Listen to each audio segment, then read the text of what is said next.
C'est à travers des chants et des danses que ces veuves ont été honorées.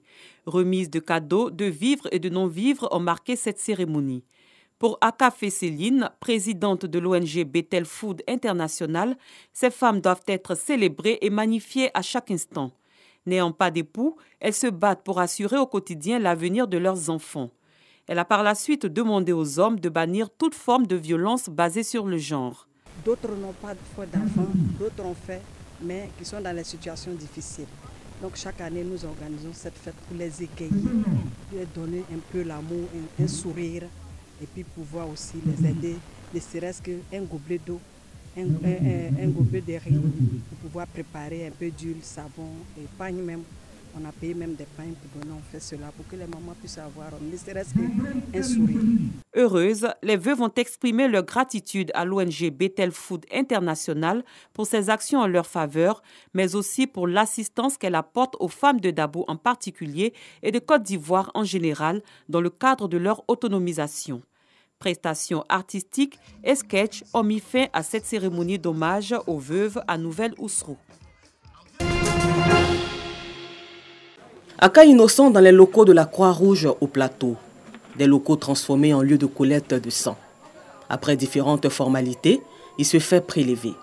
Un acte volontaire et humaniste pour ce bénévole de la Croix-Rouge âgé de 30 ans. Le don de sang, il n'y a pas de risque. C'est juste pour sauver des vies humaines. La preuve, vous voyez, j'ai facilement donné mon sang, il n'y a pas de souci, je n'ai pas eu de problème, ni de vertige, tout ça. Comme lui, ils sont nombreux à répondre à l'appel de leur direction dans les communes de Cocody, Yopougon et Anyama pour effectuer ce geste citoyen. La fréquentation des centres de transfusion sanguine a fortement baissé sur l'étendue du territoire national.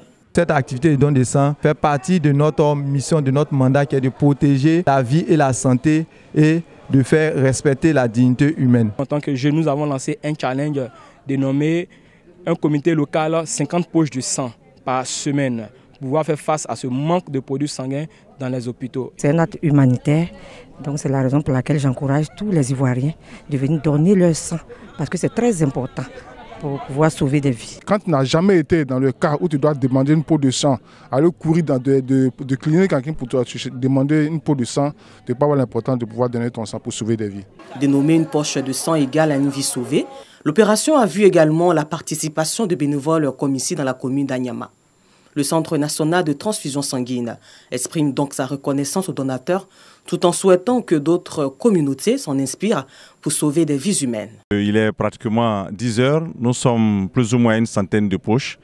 Et c'est là l'occasion de remercier la Croix-Rouge et d'inviter toutes les structures associatives pour qu'elles emboîtent le pas, pour qu'elles fassent comme la Croix-Rouge, pour qu'ensemble nous mobilisons la population et qu'ensemble nous sauvons des populations, surtout celles qui sont malades, qui ont besoin de sang. En Côte d'Ivoire, les besoins en produits sanguins sont quotidiens.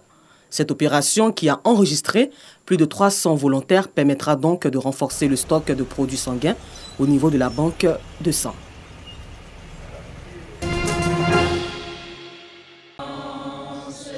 Les personnes atteintes d'albinisme se veulent fortes face à l'adversité, la discrimination et d'autres maux dont elles sont victimes au quotidien. Un objectif qui colle avec le thème de l'édition 2021 de la Journée internationale de sensibilisation à l'albinisme, fort, envers et contre tout.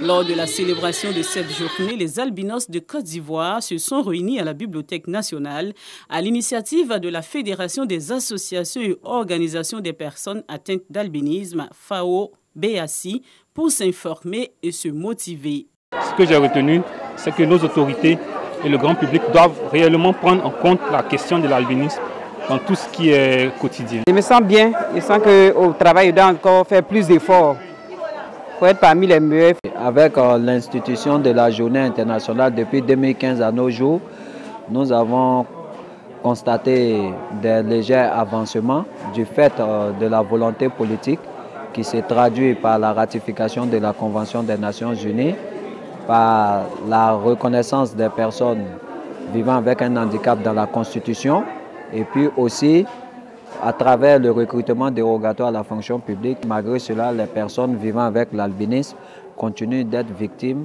de violations de leurs droits les plus fondamentaux. Pour faire valoir leurs droits, les albinos de Côte d'Ivoire peuvent compter sur le Conseil national des droits de l'homme, CNDH.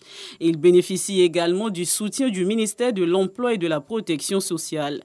Dans la même veine, Vincent Toby Irié, parrain de la cérémonie, appelle les membres de la FAO-BACI à l'unité. Les femmes albinos sont victimes de discrimination, elles sont écartées, elles sont l'objet de railleries, elles sont rejetées. Donc voici l'ensemble, j'ai voulu seulement me focaliser sur les préjugés, sur la question de l'enfant, sur la question des femmes, mais également sur la question des droits. On ne peut arriver à ça que si vous êtes unis. Que vous êtes unis, si vous parlez d'une même voix. Je voudrais rassurer davantage la FAO-BACI sur la prise en compte de la question de l'albinisme dans la production de nos rapports thématiques annuels. Le CNDH va poursuivre son accompagnement à la FAO-BACI en vue de faire renforcer les mesures spécifiques en faveur de la protection des personnes atteintes d'albinisme, afin que tous les albinos puissent vivre en paix en bénéficiant de la protection des droits de l'homme. Depuis 2015, tous les 13 juin sont consacrés Journée internationale de sensibilisation à l'albinisme. Une occasion pour ces personnes différentes, de par la couleur de leur peau, de planifier un meilleur avenir pour les membres de leurs associations ainsi que pour les membres de leur famille. La Commission nationale des frontières de la Côte d'Ivoire, CNFCI, est à Calamon dans le département de Doropo, au nord-est de la Côte d'Ivoire, dans le cadre de la commémoration de la 11e journée africaine des frontières. Une célébration marquée par plusieurs actions sociales au profit des populations. Il s'agit de consultations et soins gratuits, de vaccination des populations contre la Covid-19, de remise de matériel biomédical aux dispensaires de la localité, d'une remise de 50 tables bancs à l'école primaire, ainsi que la réhabilitation de la pompe hydraulique et de la cantine de cette école. À cela s'ajoute la remise de kits scolaires aux 32 meilleurs élèves de la localité. C'est un ouf de soulagement pour nous de constater que non seulement l'État a les regards tournés vers notre localité, mais une commission existe qui dorénavant sera au centre des problèmes que vivent les populations qui vivent au long de la frontière. Heureux d'abriter cet événement, les populations de Calamon ont fait du secrétaire exécutif de la CNFCI un notable du village et en profité pour présenter quelques doléances. Nous avons seulement 4 forages pour une population de 2000 habitants. Aujourd'hui, le village s'étend à près d'1 kilomètre. Imaginez les dernières habitations qui doivent parcourir tous les jours au moins 500 mètres ou 800 mètres pour venir dans les fontaines, les bonnes fontaines pour prendre de l'eau. Donc notre souhait, c'est que l'État puisse nous aider à avoir un château. Je demanderai à l'État de multiplier la construction des écoles dans nos différents villages. Nous avons 21 villages dans la sous-préfecture de Calamon. Et pour ces 21 villages, on a un seul centre de santé. Imaginez un peu la souffrance de nos parents. Pour le secrétaire exécutif de la CNFCI, l'État veut, à travers ses actions, renforcer sa présence dans les espaces frontaliers.